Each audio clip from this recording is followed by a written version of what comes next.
الرخام مش مجرد طاولات بتروح تشتريها من الجبل وتركبها، الرخام صنعه ومش اي حد يركب رخام. تعالوا نتكلم في الموقع اللي احنا موجودين فيه ده. الرخام اللي موجود هنا كلاكاتا يوناني مع البياترا جراي. تعالوا نتكلم في تفاصيل الصنعه وتفاصيل تركيب الرخام. انا اتكلمت على فيديو الرخام ده، طريقه تركيبه في فيديو منفصل، طريقه الجلي بتاعه في فيديو منفصل. تعالوا بقى نتكلم ان الرخام وتفاصيل صناعته. شوفوا بقى القنوات اللي موجوده في الجزئيه دي مع البياترا مع تجميع العروق مع بعض. شوفوا خدمه القنوات البياترا جراي ماشيه مع شطره الشقه. تعالوا بقى نشوفوا المدخل القمر اللكشري اللي موجود معانا ده.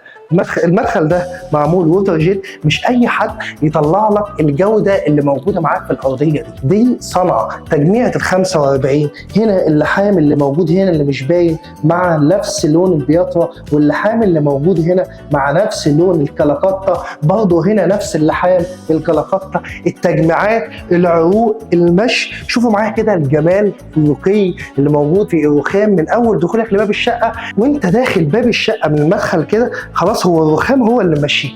شوفوا واخدك معانا داخلين الليفنج، تقسيمته شيك جدا. هنا الركنه الدوران هتتحط بالطريقه دي، اصبح ان الرخام محدد المنطقه بالكامل.